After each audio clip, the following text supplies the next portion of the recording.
Eldoria के बड़े ड्यूकडम में अलारिक नाम का एक बहुत अमीर और ताकतवर ड्यूक रहता था। उसका महल बहुत शानदार था, जिसकी ऊंची मीनारें क्लाउडों को छूती थीं और दीवारें सबसे बढ़िया सफ़ेद संगमरमर की बनी थीं। अंदर हर कमरा दुनिया के कोने कोने से लाए गए खजानों से भरा था। उसके पास शुद्ध सोने की कुर्सियां, चमकते हीरों से जड़ी मेज़ें और सबसे मुलायम रेशम से बुने पर्दे थे। वह चांदी की थालियों में खाना खाता था और क्रिस्टल के गिलासों में पानी पीता था। वह जो कुछ भी चाहता था उसे तुरंत मिल जाता था। नौकर हमेशा उसकी हर आज्ञा मानने के लिए तैयार रहते थे। जब भी वह पास से गुजरता था तो झुककर सलाम करते थे। वे उसे देखकर मुस्कुराते थे, उसकी बुद्धिमत्ता की तारीफ करते थे और उसे बताते थे कि लोग कितने भाग्यशाली हैं कि वह उनका शासक है। इतनी सारी शान शौकत और तारीफ के बावजूद ड्यूक अलारिक खुश आदमी नहीं था। एक गहरी चिंता हमेशा उसके मन में रहती थी, जैसे एक छोटा लगातार रहने वाला बादल जो आसमान से हटने का नाम नहीं लेता। वह अक्सर अपनी बड़ी खिड़की के पास खड़ा होता था, नीचे हलचल भरे शहर को देखता था और एक बहुत ही सरल लेकिन भारी सवाल पूछता था, क्या ये लोग मुझे सच में पसंद करते हैं या वे सिर्फ मेरा पद और मेरी दौलत पसंद करते हैं? वह खुद से पूछता था। वह अपने दरबारियों की मुस्कान देखता था, लेकिन उसे लगता था कि वे सच्ची नहीं हैं। वह उनकी प्रेजें सुनता था, लेकिन वे उसे खोखली लगती थीं। उसे डर था कि अगर वह ड्यूक नहीं होता, अगर उसने अपना सारा सोना और अपना शानदार महल खो दिया होता, तो कोई उसे दूसरी नज़र भी नहीं देखता। ये सोचकर उसे अपने ही घर में बहुत अकेला महसूस होता था। अकेलेपन की यह भावना हर गुजरते दिन के साथ और मजबूत होती गई। ड्यूक को एक खूबसूरत सोने के पिंजरे में फंसे पंछी जैसा महसूस होता था। उसके पास वह सब कुछ था जो वह कभी भी चाह सकता था। फिर भी उसके पास वह एक चीज नहीं थी जिसकी उसे सबसे ज्यादा चाहत थी, एक सच्चा दोस्त। वह जानना चाहता था कि असली लोग जो उसके महल की दीवारों के बाहर रहते थे, वे क्या सोचते और महसूस करते थे। वह उनकी परेशानियों, उनकी खुशियों और उनके साधारण जीवन को समझना चाहता था। उसे आश्चर्य होता था कि क्या दुनिया में दया और ईमानदारी अब भी मौजूद है, या सब कुछ सिर्फ शक्ति और पैसे पर आधारित लेन देन है। वह दुनिया को ड्यूक के रूप में नहीं, बल्कि एक आम आदमी के रूप में देखना चाहता था, ताकि उस सवाल का जवाब मिल सके जो उसके दिल को सता रहा था। और इसलिए एक शाम जब सूरज ढलने लगा और आसमान को नारंगी और बैंगनी रंगों से रंगने लगा, तो ड्यूक ने एक फैसला किया। उसने फैसला किया कि वह कुछ समय के लिए अपने सोने के पिंजरे से बाहर निकलेगा। वह खुद को एक आम आदमी के रूप में छिपाएगा और अपने लोगों के बीच घूमेगा। उसने साधारण कपड़े मंगवाए, एक पुरानी ट्यूनिक, एक जोड़ी पुरानी पैंट और एक मोटा क्लोक। वह देखना चाहता था कि लोग उसके साथ कैसा व्यवहार करेंगे जब उसके पास देने के लिए कुछ भी नहीं होगा सिवाय खुद के। उसे डर और उत्साह दोनों महसूस हो रहे थे। यह यात्रा ज्यादा धन या शक्ति खोजने के लिए नहीं थी, बल्कि कुछ और ज्यादा प्राइसी खोजने के लिए थी, इंसानी हार्टों की सच्चाई और दौलत का असली मतलब। ड्यूक के शानदार महल से बहुत दूर शहर के एक छोटे क्राउड भाड़ वाले कोने में थॉमस नाम का एक आदमी रहता था। थॉमस अमीर नहीं था, उसके पास बड़ा घर या फैंसी कपड़े नहीं थे। असल में उसके पास बहुत कम था। उसका घर एक छोटा साधारण कमरा था और उसकी सबसे बड़ी संपत्ति एक बड़ी पुरानी लोहे की केतली थी। लेकिन यह केतली बहुत खास थी क्योंकि यह हमेशा गर्म स्वादिष्ट सूप से भरी रहती थी। हर शाम जैसे ही हवा ठंडी होती और मजदूर थककर और भूखे घर लौटते, थॉमस अपनी छोटी सी दुकान बाजार चौक में लगाता था। वह अपनी केतली के नीचे एक छोटी सी आग जलाता था और जल्द ही सब्जियों के सूप की शानदार महक हवा में फैल जाती थी, जो सभी को पास आने के लिए बुलाती थी। थॉमस को पूरे शहर में न केवल उसके स्वादिष्ट सूप के लिए जाना जाता था, बल्कि उसके अविश्वसनीय रूप से काइंडनेस लू दिल के लिए भी। वह अपना सूप बहुत कम कीमत पर बेचता था, बस अगले दिन के लिए सब्जियां खरीदने के लिए काफी। लेकिन उसका एक नियम था जिसे हर कोई जानता और सम्मान करता था। अगर कोई उसके पास आता जो इतना गरीब था कि पैसे नहीं दे सकता था, या कोई बच्चा जो भूखा था, तो थॉमस उन्हें कभी वापस नहीं भेजता था। वह उनके कटोरे में अपने गर्म सूप का एक बड़ा हिस्सा डालता था और उन्हें एक टुकड़ा रोटी देता था साथ में एक लवी सी मुस्कान के साथ। एक गर्म भोजन एक अधिकार है, विशेषाधिकार नहीं, वह धीरे से कहता था। वह मानता था कि अगर वह मदद कर सकता है तो किसी को भी खाली पेट नहीं सोना चाहिए। उसकी छोटी सी सूप की दुकान सिर्फ खाने की जगह से कहीं ज्यादा थी। यह कई लोगों के लिए उम्मीद की किरण थी। गरीब, थके हुए और अकेले लोग उसकी आग के चारों ओर इकट्ठा होते थे। वे अपने दिन की कहानियां, अपनी कठिनाइयां और अपनी छोटी छोटी खुशियां साझा करते थे। थॉमस हर किसी को धैर्य और सहानुभूति के साथ सुनता था। वह उनके शरीर के लिए सिर्फ सूप ही नहीं देता था, बल्कि उनकी आत्माओं के लिए आराम भी देता था। उसे हर किसी का नाम याद रहता था और वह हमेशा उनके परिवारों के बारे में पूछता था। लोग उसकी उपस्थिति में खुद को देखा हुआ और परवाह किया हुआ महसूस करते थे। उसकी काइंडनेस लुता एक ठंडी रात में एक गर्म कंबल की तरह थी, जिससे हर कोई बड़े हलचल भरे शहर में थोड़ा सुरक्षित और थोड़ा कम अकेला महसूस करता था। यहाँ तक कि उन दिनों में भी जब उसने ज्यादा कमाई नहीं की थी, थॉमस ने कभी अपने प्रिंसिपल्सों से समझौता नहीं किया। वह कभी कभी अपनी थोड़ी सी बचत का उपयोग अतिरिक्त सब्जियां खरीदने के लिए करता था, सिर्फ यह सुनिश्चित करने के लिए कि उसकी केतली उन लोगों के लिए भरी रहे जो उस पर निर्भर थे। उसके कुछ पड़ोसी उसे कहते थे, थॉमस तुम बहुत उदार हो, तुम्हारे पास अपने लिए कुछ भी नहीं बचेगा। लेकिन थॉमस बस मुस्कुराता और अपने दिल की ओर इशारा करता। मेरी असली दौलत मेरी सिक्कों की थैली में नहीं है, वह जवाब देता था। यह उन लोगों की मुस्कान में है जिन्हें मैं खिलाता हूँ। जब तक मैं अपने पास जो कुछ भी है उसे साझा कर सकता हूँ, मुझे हमेशा दुनिया का सबसे अमीर आदमी महसूस होगा। उसका जीवन सरल था, लेकिन उसका दिल एक ऐसे खजाने से भरा था जिसे सोना कभी नहीं खरीद सकता था। एक ठंडी शाम ड्यूक अलारिक ने अपनी योजना को अंजाम दिया। उसने वे मोटे साधारण कपड़े पहने जो उसने तैयार करवाए थे। उसने अपने चेहरे को आंशिक रूप से एक हुड से ढक लिया ताकि कोई उसे पहचान न सके। अपने जीवन में पहली बार वह महल के दरवाजों से एक शासक के रूप में नहीं, बल्कि एक गरीब साधारण आदमी के रूप में बाहर निकला। इस नजरिए से शहर पूरी तरह से अलग दिख रहा था। यह शोरगुल वाला, अराजक और जीवन से भरा हुआ था। उसने लोगों को घर भागते हुए, व्यापारियों को अपनी दुकानें बंद करते हुए और बच्चों को सड़कों पर खेलते हुए देखा।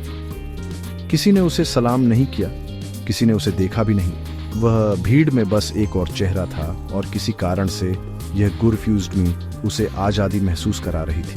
वह अब ड्यूक नहीं था, वह सिर्फ आर्थर नाम का एक आदमी था, एक नाम जो उसने अपने भेस के लिए चुना था। जैसे ही वह घुमावदार गलियों में भटक रहा था, एक स्वादिष्ट सुगंध ने उसका ध्यान खींचा। यह गर्म और कंफर्टदायक थी, जड़ी बूटियों और पकी हुई सब्जियों की अरोमा। वह सुगंध के पीछे चला और जल्द ही खुद को एक व्यस्त बाजार चौक में पाया। वहां एक लालटेन की नरम रोशनी के नीचे उसने एक छोटे से स्टॉल के चारों ओर इकट्ठा भीड़ देखी। एक काइंडनेसलू चेहरे वाला आदमी एक बड़ी भाप निकलती केतली से गर्म सूप परोसने में व्यस्त था। यह थॉमस था। ड्यूक अब आर्थर दूर से देखता रहा। उसने थॉमस को एक बूढ़ी औरत को सूप का एक बड़ा कटोरा देते हुए देखा, जिसने फुसफुसाकर कहा कि उसके पास पैसे नहीं हैं। थॉमस ने बस उसके हाथ पर थपथपाया और कहा, चिंता मत करो माँ, अच्छे से खाओ। ड्यूक को इस दृश्य की ओर खिंचाव महसूस हुआ। यह उसकी अपनी दुनिया से बहुत अलग था, जहां हर एहसान की कीमत होती थी। उसने करीब से देखने का फैसला किया। वह सूप का इंतजार कर रहे लोगों की लाइन में इवनिंग हो गया। जब उसकी बारी आई तो उसने थॉमस की ओर देखा और धीरे से कहा, मैं इस शहर में नया हूँ, मेरे पास कोई काम नहीं है और कोई पैसा नहीं है। वह देखना चाहता था कि यह सूप बेचने वाला उसके साथ कैसा व्यवहार करेगा, एक अजनबी जिसके पास देने के लिए कुछ भी नहीं था। उसे उम्मीद थी कि उसे मना कर दिया जाएगा या कम से कम सवाल पूछा जाएगा। वह आखिरकार एक मजबूत आदमी था जो काम करने लायक दिखता था, फिर भी वह मुफ्त भोजन मांग रहा था। ड्यूक ने एक कठोर जवाब या एक संदिग्ध नज़र के लिए खुद को तैयार कर लिया। उसे पूरी तरह से आश्चर्य हुआ। थॉमस के चेहरे पर एक गर्म और स्वागत करने वाली मुस्कान फैल गई। उसने कोई सवाल नहीं पूछा, उसने कोई फैसला नहीं सुनाया। उसने बस एक साफ कटोरा लिया, उसे गाढ़े पौष्टिक सूप से भर दिया और भेस में ड्यूक को सौंप दिया। हमारे शहर में आपका स्वागत है दोस्त, थॉमस ने प्यार से कहा। एक गर्म भोजन एक नई यात्रा शुरू करने का सबसे अच्छा तरीका है। रोटी भी है, कृपया जितना चाहें उतना खाएं। ड्यूक अवाक रह गया। सूप साधारण था, लेकिन जैसे ही उसने पहला चम्मच लिया, उसे लगा कि यह अब तक की सबसे स्वादिष्ट चीज है जो उसने कभी चखी थी। यह सिर्फ सामग्री नहीं थी, यह वह शुद्ध बिना शर्त दया थी जिसके साथ इसे परोसा गया था। ड्यूक अलारिक अभी भी आर्थर के भेष में हर शाम थॉमस के सूप के स्टॉल पर आने लगा। वह, आप जानते हैं, बस चुपचाप एक कोने में बैठ जाता था, अपना सूप पीता था और काइंडनेसलू विक्रेता को देखता था। उसने देखा कि थॉमस हर किसी के साथ समान सम्मान और जेनरसता से व्यवहार करता था, चाहे वे पैसे दें या ना दें। उन्होंने बात करना शुरू कर दिया और जल्द ही गरीब सूप विक्रेता और भेष में ड्यूक के बीच एक लवी दोस्ती बनने लगी। थॉमस बाजार के लोगों के बारे में कहानियां बताता था, जबकि आर्थर सुनता था। अपने सलाहकारों से उसने कभी भी अपने विषयों के वास्तविक जीवन के बारे में जितना सीखा था, उससे ज्यादा सीख रहा था। उसने उनकी कठिनाइयों को देखा, लेकिन उनकी सहनशीलता और छोटी छोटी चीजों में खुशी खोजने की उनकी क्षमता को भी देखा। उसे यह समझ आने लगा था कि सच्चा संबंध स्थिति से कोई लेना देना नहीं रखता। हालांकि ड्यूक के पुराने सनकीस्व का एक हिस्सा बना रहा। उसने अपने जीवन में इतनी धोखेबाजी देखी थी कि वह यह सोचने से खुद को रोक नहीं पाया कि क्या थॉमस की काइंडनेसलुता वास्तव में सच्ची थी। शायद वह इसलिए काइंडनेसलू है क्योंकि यहाँ हर कोई गरीब है। ड्यूक ने एक रात खुद से सोचा, अगर उसे कोई बड़ी लालच दी जाए तो क्या होगा? क्या उसके सिद्धांत इतने मजबूत रहेंगे? ड्यूक ने फैसला किया कि उसे थॉमस को अंतिम परीक्षा देनी होगी। उसे यह सुनिश्चित करना था कि थॉमस का दिल वास्तव में उतना ही शुद्ध था जितना वह लगता था। उसने सूप बेचने वाले की ईमानदारी की जांच करने की एक योजना बनाई, यह देखने के लिए कि क्या उसकी काइंडनेसलुता को धन के वादे से खरीदा जा सकता है। अगले ही दिन ड्यूक गरीब आर्थर के रूप में स्टॉल पर नहीं गया। इसके बजाय उसने अपने सबसे महंगे कपड़े मंगवाए, अपने डुकल वस्त्र नहीं, बल्कि एक बेहद रिचीसी व्यापारी का पहनावा। वह एक शानदार गाड़ी में बाजार चौक पहुंचा, जो सोने से सजी थी और 2 अच्छे घोड़ों द्वारा खींची जा रही थी। वह बहुत महत्वपूर्ण अंदाज में थॉमस के स्टॉल के पास पहुंचा। उसने खुद को शहर से यात्रा करने वाले एक अमीर व्यवसायी के रूप में पेश किया। उसने सूप चखा और जोर से उसकी तारीफ की, ये सुनिश्चित करते हुए कि हर कोई उसे सुन सके। ये अब तक का सबसे बेहतरीन सूप है जो मैंने कभी खाया है। उसने घोषणा की, उसकी आवाज़ अधिकार के साथ गूंज रही थी। फिर उसने अपना ऑफर रखा, मैं तुम्हें सर्वेंटसी पर रखना चाहता हूँ, मेरे भले आदमी। व्यापारी ने थॉमस की ओर सीधे देखते हुए कहा, मेरे भव्य हवेली में मेरे लिए काम करने आओ। मैं तुम्हें हर महीने 100 सोने के सिक्के दूंगा। तुम केवल मेरे और मेरे अमीर दोस्तों के लिए खाना बनाओगे। तुम्हें फिर कभी पैसे की चिंता नहीं करनी पड़ेगी। तुम इस ठंडी सड़क को छोड़कर एक शानदार जीवन जी सकते हो। ऑफर चौंकाने वाला था। 100 सोने के सिक्के थॉमस 10 साल में जितना कमा सकता था, उससे ज्यादा थे। भीड़ ने हांफते हुए देखा। यह उसके जीवन को हमेशा के लिए बदलने का मौका था। ड्यूक ने थॉमस के चेहरे को करीब से देखा। उसका दिल जोरों से धड़क रहा था। यह सच्चाई का पल था। क्या थॉमस की काइंडनेसलुता की कोई कीमत होगी? थॉमस ने रिचसी व्यापारी को देखा, फिर चमकदार सोने के सिक्कों को, और फिर उन गरीब और भूखे लोगों के चेहरों को देखा जो लाइन में इंतजार कर रहे थे। उसने उनकी आंखों में उम्मीद देखी, एक उम्मीद जो उसके साधारण सूप की केतली पर निर्भर थी। उसके चेहरे पर एक धीमी शांत मुस्कान आ गई। उसने धीरे से सिर हिलाया। आपकी उदार पेशकश के लिए रिचस्यवाद सर, उसने कहा। उसकी आवाज स्थिर और स्पष्ट थी। लेकिन मैं इसे स्वीकार नहीं कर सकता। मेरा उद्देश्य उन रिचों के लिए खाना बनाना नहीं है जो पहले से ही बेहतरीन भोजन खरीद सकते हैं। मेरा उद्देश्य यहाँ है, इस गली में उन लोगों को खिलाना जिनके पास कुछ भी नहीं है। उनकी मुस्कान और उनके भरे पेट मेरे लिए 100 सोने के सिक्कों से ज्यादा प्राइसी है। फिर वह मुड़ा और एक छोटे कांपते हुए बच्चे को सूप का कटोरा दिया। भेस में ड्यूक सन में रह गया। उसे कुछ हिचकिचाहट, कुछ बार्गेनिंग की उम्मीद थी, लेकिन थॉमस ने बिना सोचे समझे दौलत को ठुकरा दिया था। उसी पल ड्यूक अलारिक के सारे संदेह गायब हो गए। उसे इस आदमी की अच्छाई पर कभी संदेह करने के लिए शर्मिंदगी महसूस हुई, लेकिन यह तुरंत प्रशंसा और सम्मान की ओवरवेलमिंग भावना से बदल गई। यह गरीब सूप विक्रेता, जिसके पास लगभग कुछ भी नहीं था, ड्यूक ने अपने पूरे जीवन में जितने भी लोगों से मुलाकात की थी, उनसे ज्यादा चरित्र और भावना में अमीर था। उसे अपना जवाब मिल गया था। सच्ची दौलत सोने या पैलेसों में नहीं थी, ये एक ऐसे दिल में थी जो बिना कुछ उम्मीद किए देता है। ड्यूक जानता था कि वह अपनी पहचान अब और गुप्त नहीं रख सकता। थॉमस सम्मान के योग्य था, एक परीक्षण विषय के रूप में नहीं, बल्कि ड्यूकेडम के नायक के रूप में। अगली शाम पूरा शहर भ्रम में डूबा हुआ था। ड्यूक के शाही गार्डों ने बाजार चौक को घेर लिया था और एक भव्य मंच स्थापित किया गया था। आम लोग और कुलीन दोनों इकट्ठा हुए, यह सोचकर कि क्या हो रहा है। थॉमस भी वहां था, कंफ्यूजनित और थोड़ा फियरा हुआ। शाही फरमान से बुलाया गया था। फिर ड्यूक अलारिक खुद अपने पूरे शाही पोशाक में मंच पर उपस्थित हुआ। उसने भीड़ की ओर देखा। उसकी आंखें आखिरकार घबराए हुए सूप विक्रेता पर टिकी। फिर उसने थॉमस को मंच पर बुलाया। जब थॉमस उसके बगल में खड़ा था, थोड़ा कांप रहा था, तो ड्यूक ने बोलना शुरू किया। कई हफ्तों से मैं आप लोगों के बीच घूम रहा हूं, आपके ड्यूक के रूप में नहीं, बल्कि आर्थर नाम के एक गरीब आदमी के रूप में। उसने घोषणा की। उसकी आवाज शांत चौक में गूंज रही थी। भीड़ अविश्वास में हाँफ उठी। मैं एक ऐसे सवाल का जवाब खोजने आया था जिसने मुझे परेशान कर रखा था। क्या इस दुनिया में सच्ची काइंडनेस लुटा है? और मुझे अपना जवाब यहाँ इसी स्टॉल पर मिला। फिर वह थॉमस की ओर मुड़ा। इस आदमी थॉमस ने मुझे खाना दिया जब मेरे पास कुछ भी नहीं था। उसने मुझे सिखाया कि वास्तव में रिच सी होने का क्या मतलब है। ड्यूक ने फिर अपना शानदार लबादा उतारा और उसे थॉमस के कंधों पर डाल दिया। भीड़ तालियों की गड़गड़ाहट से गूंज उठी। वे सिर्फ अपने ड्यूक के लिए ही नहीं, बल्कि उस विनम्र सूप विक्रेता के लिए भी जयकार कर रहे थे जो उनका नायक बन गया था। थॉमस वहीं खड़ा था, स्पिरिटों से अभिभूत, भारी कढ़ाई वाला लबादा उसके साधारण कंधों पर अजीब लग रहा था। उसे विश्वास नहीं हो रहा था कि गरीब शांत आदमी आर्थर, जिसके साथ उसने इतनी बातचीत साझा की थी, पूरे ड्यूकेडम का शासक था। उसने ड्यूक की ओर देखा, जो अब एक सच्ची गर्म मुस्कान के साथ मुस्कुरा रहा था, उसी तरह की मुस्कान जो थॉमस खुद दूसरों को देता था।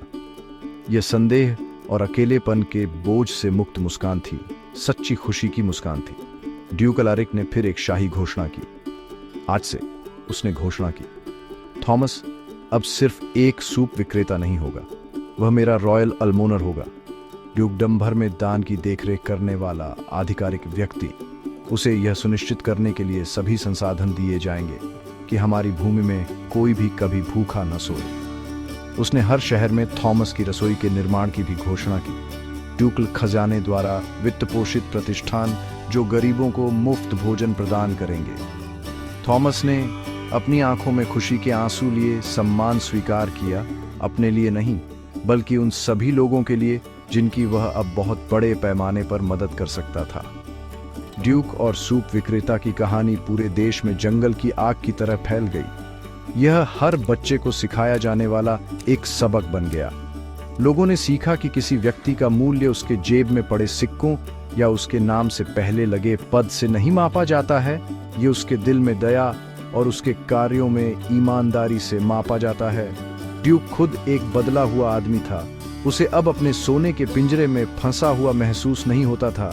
उसने अपने लोगों के साथ अधिक समय बिताना शुरू कर दिया, उनकी समस्याओं को सुना और थॉमस से सीखी हुई करुणा के साथ शासन किया। उसका महल अभी भी भव्य था, लेकिन उसका दिल अब एक अलग तरह की दौलत से भरा हुआ था। ड्यूक अलारिक एक गुप्त यात्रा पर निकला था, एक जवाब खोजने के लिए, और उसे बहुत कुछ और मिल गया था। उसे थॉमस में एक दोस्त मिला और उसे एक नेता होने का असली मतलब मिला। उसने समझा कि एक राज्य का सबसे बड़ा खजाना उसके सोने के भंडार या उसकी पावरशाली सेना नहीं है, बल्कि उसके लोगों की करुणा है। उनकी दोस्ती की कहानी एक शाश्वत अनुस्मारक के रूप में काम करती है कि जीवन की सबसे वर्थवान चीजें काइंडनेस, लुता, ईमानदारी और प्यार खरीदी या बेची नहीं जा सकती। उन्हें केवल स्वतंत्र रूप से दिया जा सकता है, और ऐसा करने से कोई वास्तव में अमीर बन जाता है। दया की वह केतली जो कभी शहर के एक छोटे से कोने में उबलती थी, अब पूरे ड्यूकडम के दिल को गर्म कर चुकी थी।